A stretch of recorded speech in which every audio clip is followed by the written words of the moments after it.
a project like the studio tour, the audience is in the middle of the environment. They're looking in all directions. There's creatures coming at them. They're seeing Kong from this side and T-Rexes from the other side. Working on a movie, we always know we're looking straight into the shot that we're working on. Here you have to take into account that people are looking in our directions. Also, one of the things about this ride, unlike the movies that we're used to working on, there's no cuts because it's one giant shot. This tram that's driving along through Skull Island is where the camera's from. This ring represents where the screen is 10 meters away.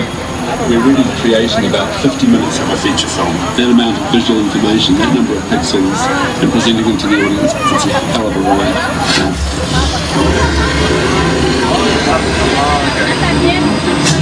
Your glasses again, so just hold on to them, and at the end of the tour we'll have some bids where you can toss them. But speaking of your 3D glasses, if you were not covering your eyes in fear during that epic battle, you noticed that really mean dinosaur dragged the last car of our tram into the film. That was not very nice of him, but it's kind of cool that he did it, because now that our tram has appeared on screen in a film, we are now traveling in what is known as a picture car.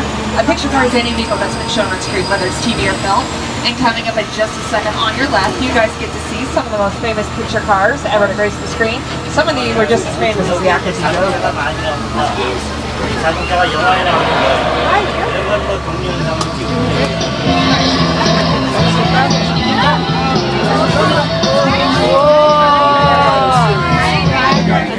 Deep.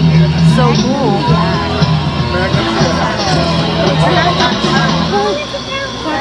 Back in the future. Wow.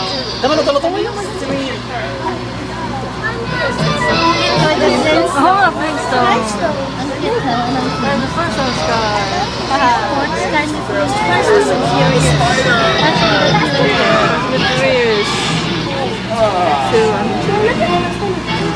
Mitsubishi. Whoa, it's a car. Yeah, are you filming?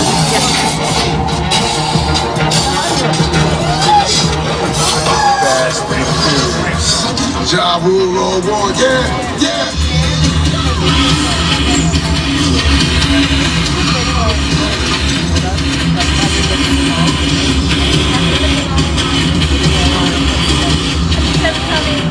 Some of those cars we just saw do still have engines in them and are still drivable. Some of them we've taken the engines out so we can't drive them anymore. Why do we do that? Well, sometimes we want just the shells of the cars so they're very light, so we can throw them up in the air, flip them around, manipulate them, like we did in Fast and Furious, but also like we did in Jurassic Park. Welcome to Jurassic Park.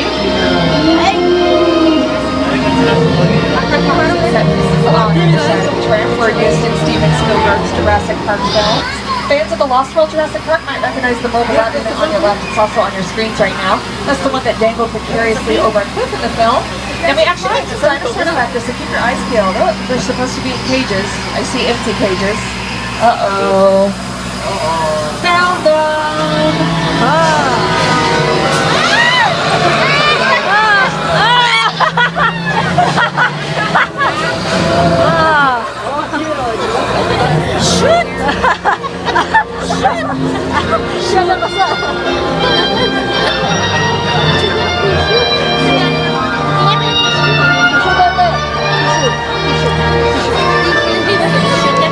The rain in the Jurassic Park films really helped set the right creepy mood and made the dinosaurs even scarier than they already were.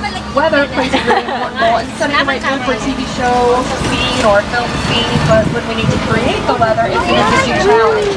We don't get a lot of weather here in Southern California. That's the main reason why the movie business moved here in the first place. Here's our local report. Here's today's forecast for the Universal Backlot. It's going to be sunny and dry in 6 Points, Texas. Cool and cloudy in Little Europe. Expect snow and sleet on New York Street.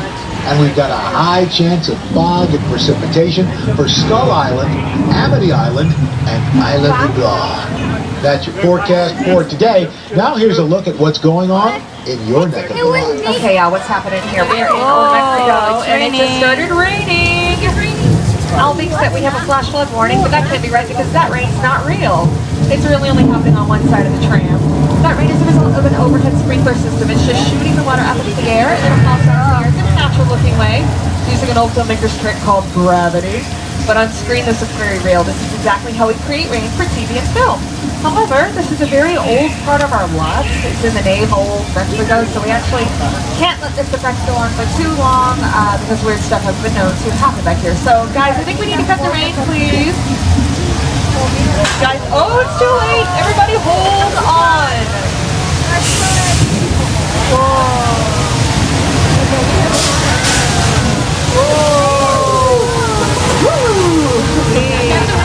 We did have a flash flood. That one wasn't real either though. That one is the result of thousands of gallons of recycled water being released from tanks to the top of the hill, going back down around it, have to do it all over again. Please look at this like it is not lighter.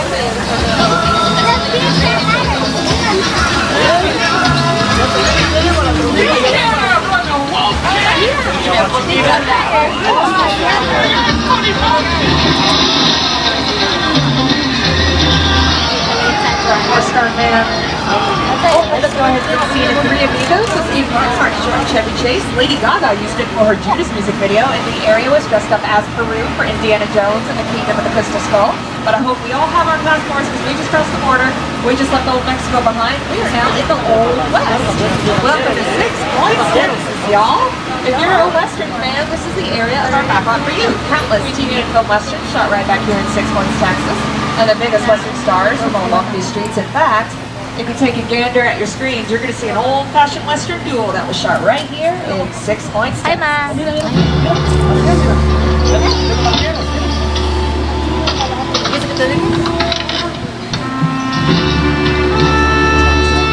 This town ain't big enough for the both of us, Jimmy Fallon.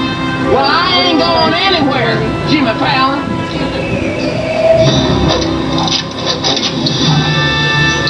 Now look here. Nice folks in this tram don't want no trouble. They just want to check out 6 Points, one of the oldest sets on the Universal lot. I hear this is where John Wayne and Jimmy Stewart shot a few of their westerns. That's right. That's where I aim to shoot you. Looks like we got ourselves a Mexican standoff. Lucky shot. Now what say you mount up and get out of town while the getting's good? All right. Well, I'll see you again, Fallon. Or you can count on it, pal. Now get. This is the beginning of a beautiful friendship. We just have to talk it out, that's... We're going to mosey out of here too. As we do, take a look at the doors on the sets on either side of the tram. Our cowboys and heroes always appeared so much larger than life, and that had a lot to do with our set construction here at Universal. Some of the doors are built smaller than scale.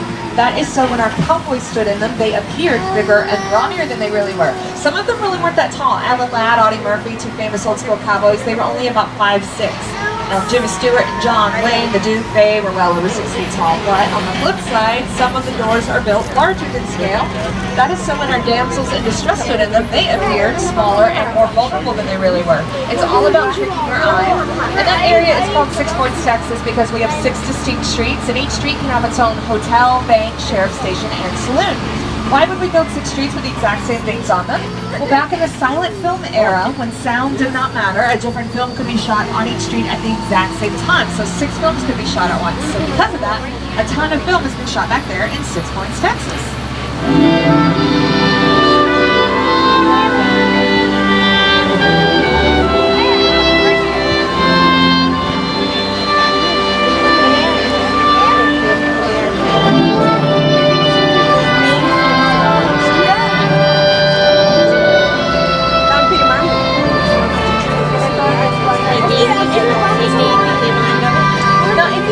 And to your right, you're going to see a round, weird-looking contraption thingy. I'll also put it up on the screen.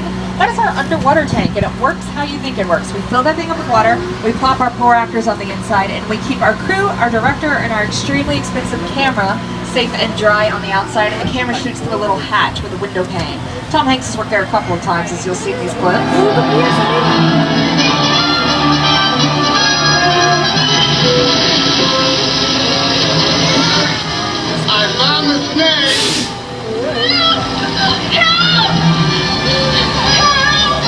First in Dragnet, and then later the exterior of the tank was used for the street secret scene from Apollo 13. Again with Tom Hanks.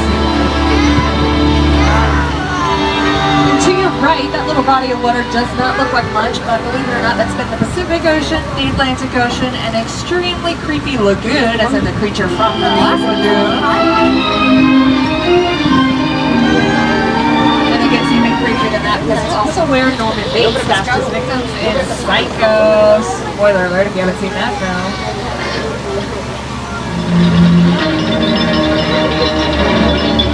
The lagoon's been used in a lot of other ways too. The original Tarzan film shot out here, the 1930s musical Showboat, Desperate Housewives. We're gonna get up close and personal with this creepy lagoon because once already today on the tour we visited the world of Skull Island. That's where King Kong lives, but in visiting that world we were wearing our 3D glasses because all of that was created using computer animation and CGI, computer generated imagery. In shooting King Kong, Peter Jackson, the director of King Kong, used a combination of CGI and miniature sets. And miniature sets have been around since the birth of filmmaking and the original King Kong, actually. So we're gonna, the lagoon is in our way. These trams can't back up and I don't think we want to swim, so we're gonna have to do a little Hollywood movie magic. On the count of 3, we're gonna do an homage to Charlton Heston as Moses. We all have to say, part the waters, or else they will not part, okay? So 1, 2, 3. Part the waters. Good job, you guys. Oh yeah, it worked. Hooray! Now, if you have anything on the floor of the tram, you might want to pick it up just in case sometimes a little bit of water makes its way in. Now, why are we subjecting ourselves to these this creepy lagoon? As we go through, if you look to your left, you're going to see one of the actual miniature sets that Peter Jackson used in shooting King Kong. And by going under the water like we're doing, under sea level, we're getting the same camera angle and perspective that Peter Jackson and his camera used, and the way that the effect created that little tiny miniature set to look as big as it does in this scene.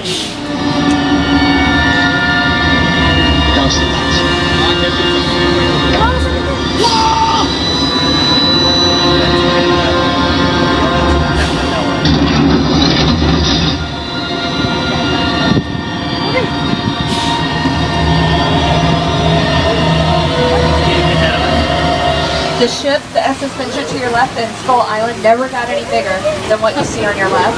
And here's behind the scenes Blanket Hana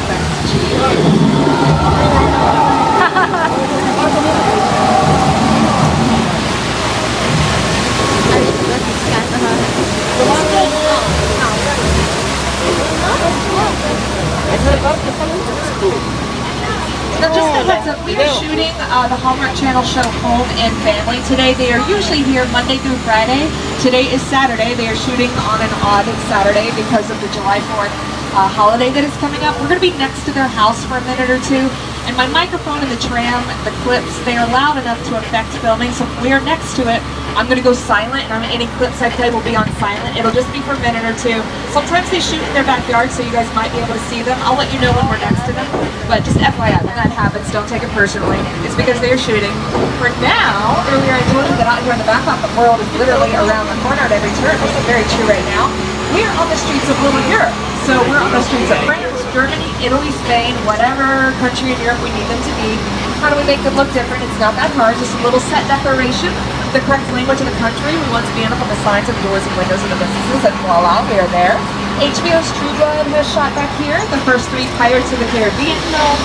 Night and Day starring Tom Cruise, Cameron Diaz, City Slickers, and Billy Crystal. They had the running the whole scene back here. This was Champagne in Spain for that. And the original Frankenstein, Dracula, Wolfman, Invisible Man, all of those great original movie monsters, they all started at Universal and they all shot back here in Little Europe. I'm going to go quiet now.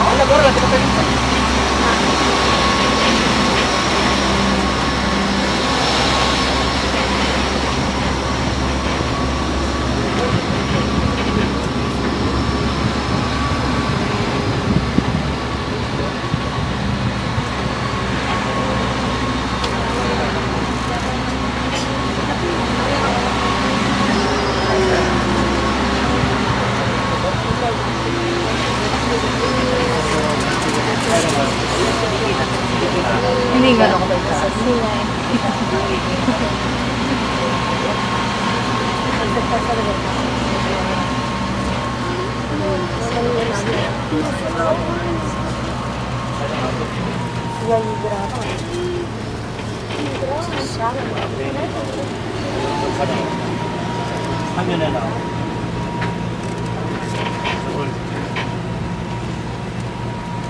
Vamos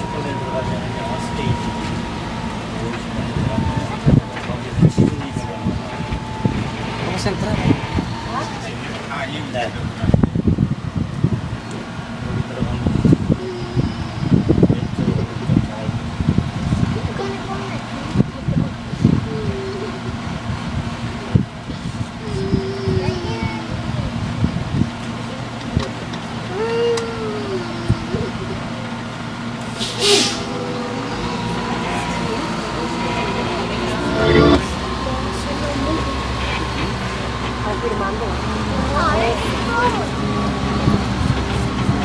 Alright, the set we just passed is an example of a hot set because they are shooting.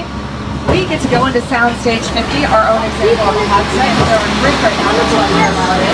If you're a grown fan from the TV Network Talks, you might recognize the way this set is set up. The subway station is on the screens right now. They use the same set for bones. Now this is a very rare soundstage because it's 2 stories. There is a street scene built above us with a tanker and a truck. It was important to the director of the film that is shooting in here that we built the 2nd story because there's a scene in his film where he has the actors moving up the tanker down the subway steps into the station below. And he wanted to do that in one tank. Sorry, my California. We get trailers every week. So when the director calls action, everybody hold on.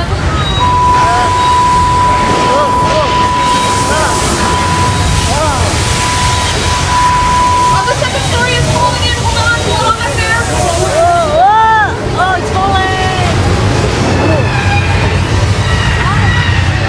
Whoa.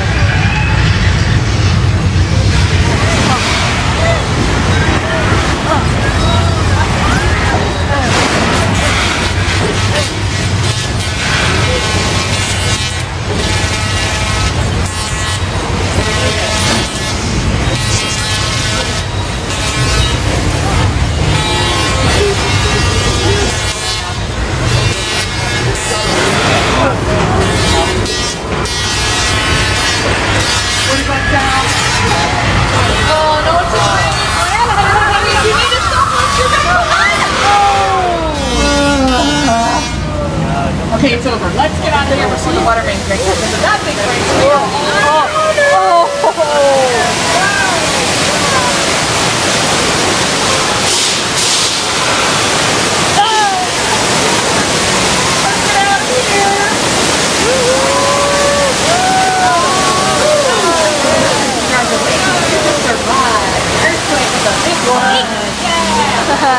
a very large scale earthquake. That is a good example of a large scale mechanical stuff we have to get into.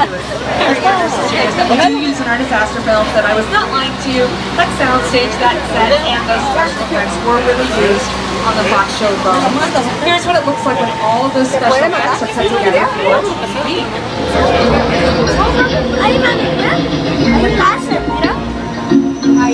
Cuando tú me hablaste, el tren chocó, me distrajo.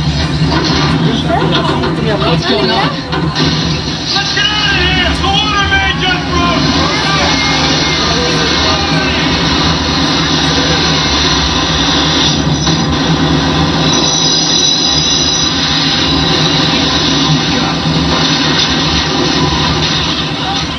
Pretty crazy, right? Now, we were just in there for about 2 minutes. It would have taken them a lot longer than the 2 minutes we were just in there to rehearse that, choreograph it, shoot it over and over again, edit it, add in sound effects, make sure everybody's okay. But the end effect is pretty cool. Now, somebody who knows a little something about disaster films is Mr. Steven Spielberg. Mr. Spielberg started out here at Universal, and he actually continues to work with us to this day. One of his first jobs here was showing people around the lot, and one was showing a young writer around the lot. That young writer was Michael Crichton. If you're a fan of Jurassic Park, you know that Michael Crichton actually wrote the original Jurassic Park novels, and Steven Spielberg later in his career went on to direct them, so that's kind of a funny coincidence that many years before Jurassic Park, he actually met him. Here's more on Mr. Spielberg. I was about, 16 years old, and I began hanging out at Universal during my summers. When I went to college nearby, I continued to come on the lot and try to become a director. So Universal sort of is my birthplace. This is a place I consider my first home, and I love it here. And I keep coming back.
adventure. And I'm great with people. I have kids. Learned a lot.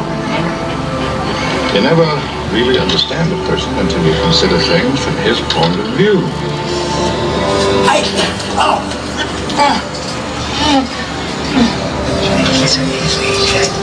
Give him good. Give him good.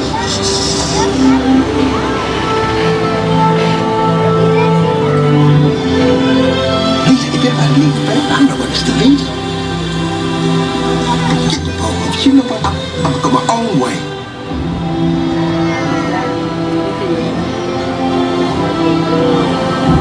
And I say, we have got to give them hope!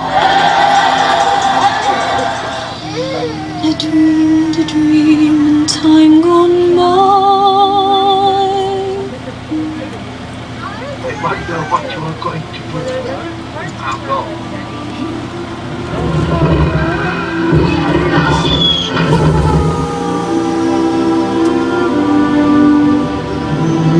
To be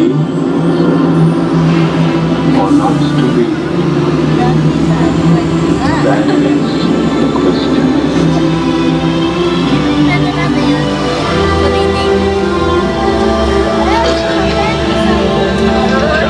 We're millionaires.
husband to a murdered wife, and I will have my vengeance. This life and the next. All right, guys. Let's go on vacation after that earthquake. Let's go somewhere cool, calm, and peaceful, a place where nothing bad ever happens. I like that look of that billboard. Let's go there. Amity Island. That's a great idea. No stress because they caught that shark. He's hanging out right there. Ha ha ha ha ha. He can't get us. And I don't want to brag, but I got a buddy named George. George has a really cool job. George is a police overnighter. He's out there in the water on that boat right now, just making sure everything's okay. But wait, what is that? Do we not catch the right shark? George, you gotta get out of the water, buddy. George, get out of the water, get into the boat! Hey guys, that's my buddy George. He had a lot of guts being out there, I guess. And there they are. Gross. Not appropriate for kids. Let's get away from this grizzly scene. Let's go somewhere safer further down the pier. Let's hide behind the gas tanks and be safe back here. George told me that they attached the yellow barrel out of the water. Let's see if he takes... Oh, he's doing something over there.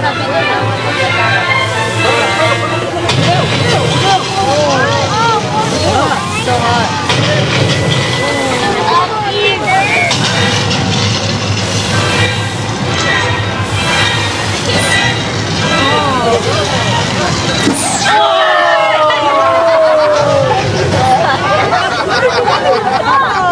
We're gonna need a bigger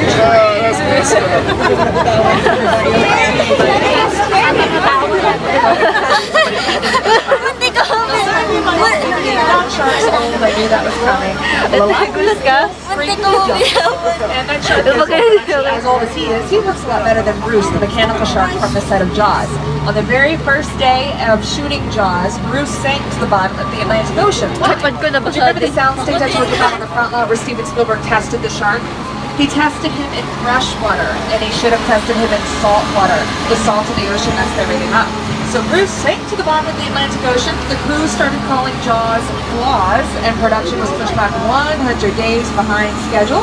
Take a look to your left to see the only shark in the world that can do the backstroke as it sets up for his next victims. And here to talk about working with that mechanical menace is Mr. Spielberg. That's a much maligned shark. The shark was frustrating. It didn't really work all the time. It didn't work hardly at all. Wherever you were on the island, you could hear the radio waves. They were always saying, the shark is not working. Repeat, the shark is not working. We just waited around. We just waited. The shark worked well enough. For a while there, I had the biggest hit of all time. So I really owe the shark a lot.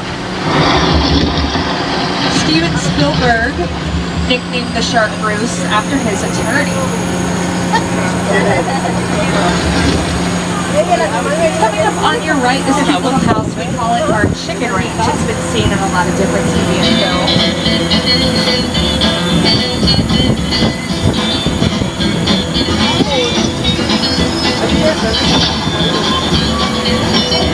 Currently it's being used for the new ABC show about a boy. And you can see an example of a set we call a facade, just the front or the side of a building, that yellow house that's behind it on screen that looks very real. But why talk about one little house when I can talk about an entire neighborhood, especially one of the most famous neighborhoods in the entire world? Everybody, welcome to Wisteria Lane. Look at ABC's Desperate Housewives. To your left, that's where Ava Longoria lived on the show. The lilac house next to it is actually the original 1313 Monty Bird Lane home to TV's The Munsters from the 1960s. The yellow house next to that on your left is where Terry Pratchett lived on the show. The Hardy Boys also lived in that house in the 1970s detective series. And the all-green kind of colored house next to that, that's where Felicity Huffman lived on the show. That house is also where former President Ronald Reagan lived back in the 1950s film Bedtime for Bonzo, back when he was still an actor. So as you can see, Wisteria Lane has been around a lot longer than the Desperate Housewives have. In fact, the real name of the street, at Universal Studios, we call it Colonial Street. That house at the very end of the cul-de-sac, the kind of peach-colored house, that's where Nicolette Sheridan lived on the show. Later in the series, Vanessa Williams moved into that house. That house is a set that we call a practical set, which means that is a real house. You can move into that house and enjoy it, but there's no plumbing. Some of these other houses out here on Colonial Street, they look real on the outside, but if you walk on the inside of them, there's no real interior.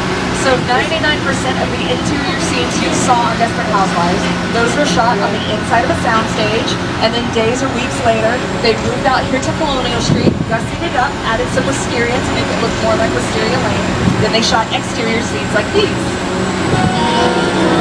If there is one thing everyone in suburbia can appreciate, it's a good neighbor.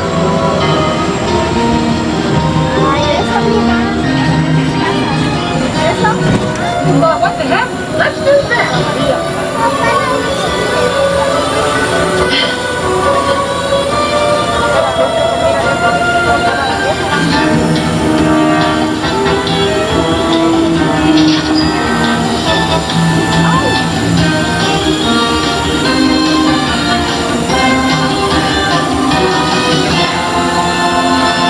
Wisteria Lane is a great example of a normal neighborhood set, but sometimes our scripts call for sets that need to be a little more fanciful, and there's no better example of that than Dr. Seuss's How the Grinch Stole Christmas, which shot right here at Universal Studios and was directed by Mr. Ron Howard. And if I were to sit Mr. Ron Howard down and say, Ron, what was it like shooting that here? He would answer very honestly. It's challenging because the logistics were challenging. We had 11 stages occupied at one time on the Universal lot. One of them was just for putting Who's into their makeup every day. And so I felt like it was one of those extravaganzas from the 30s or 40s. Sets that were inspired by Dr. Seuss, brought to life, made functional enough that, you know, we could shoot on them, actors could climb on them, people could do flips off them. It makes me so proud that it's become this kind of evergreen, and that every Christmas rolls around and it means something to a lot of kids. On your right are some exterior sets that were used in the film. And the Grinch is a really, really, really bad neighbor, but if you ask me, the Who's of Whoville have a worse neighbor out here in the back lot, because on the back lot, they live next door to a psycho. They live next door to Mr. Norman Bates, star of Alfred Hitchcock's classic thriller Psycho. This is the Bates Motel at the top of the hill. That's the Psycho house, and am I crazy, or is that? Yep. That's Norman Bates. Let's hang out here, see what he's up to.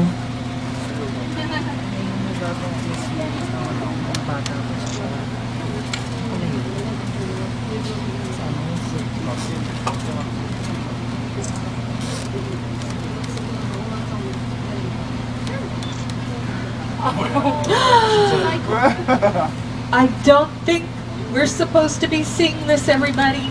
Everybody just stay cool, calm, quiet. We'll get out of here. Hopefully he won't even know that we were here, and then we can all live. Oh, be cool, everybody. Hi, Norman. We didn't see anything. We won't say anything. Nobody took any pictures. And so we're just going to go, okay? Is that cool? No? Okay. It's not cool. Not cool. Okay, we're going to go. No. Why are you coming over? No. Norman, what are you doing?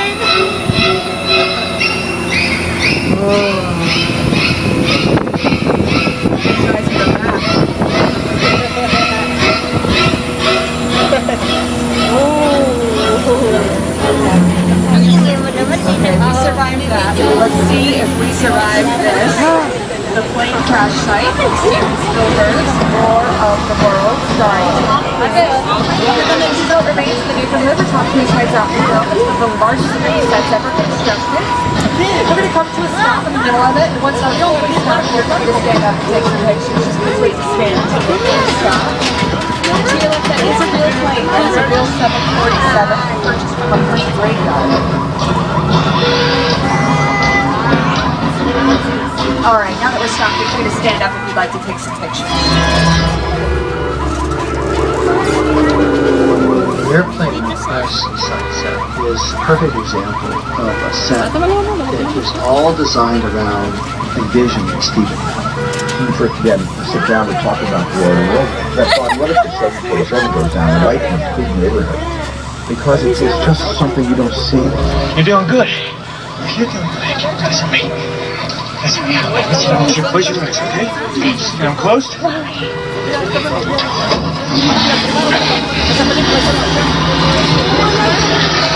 Robbie, get in. We're going to start moving in just a second. Get in.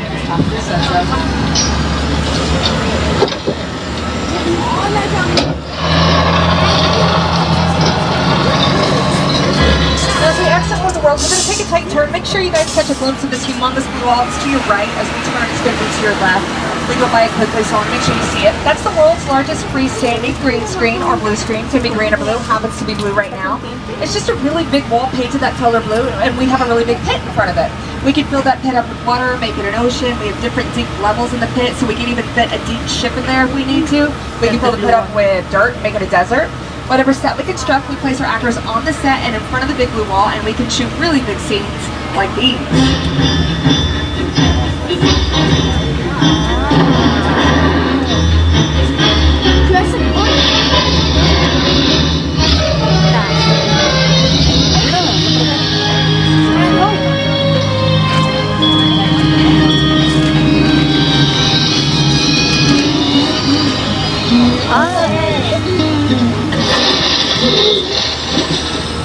Some other more recent films that are shot in front of that big wall include scenes from Battleship, Pacific Rim, Inception starring Leonardo DiCaprio, you know, that really cool slow motion van falling backwards into the water scene. That was shot in front of that big blue wall. And even scenes from the most recent Hunger Games, Catching Fire. Now we are nearing the end of our tour, but before I officially wrap things up, I gotta throw things back to my co-host, Mr. Jimmy Fallon. He wants to wrap things up in his own way, so, hey Jimmy, how's it going? Well, I can't believe it. We've made it to the end of our tour, you guys. How about Kelly and Ronald? Weren't they the best? Ronald was. Hey, before we go, I'd like to sing you a little song I made up. I was just 5 years old. It's called Tramcasting. We had a real good time together. Now the ride is done. We saw some crazy cool stuff, and we had a lot of fun. This tram has made its final stop, but don't be sad and blue. There's still one more thing that I'd like to say to you. Have a tramtastic day. Have a tramtastic night. Watch your step as you exit the tram, and everything will be alright. song is going to be stuck in all your heads the rest of the day, I guarantee it. Ladies and gentlemen, on behalf of myself, again, I'm Kelly, our driver Ronald. Yay, Ronald! And everybody here at Universal Studios, thank you for taking the world-famous studio tour. We hope you've had fun, maybe learned a little something while looking back at over 100 years of movie-making magic. To our annual pass holders, thank you for being here. And if you are not an annual pass holder, make sure you check out the Universal Trading Company. They can let you know how you can upgrade today's ticket to an annual pass, then you can go back, take a tour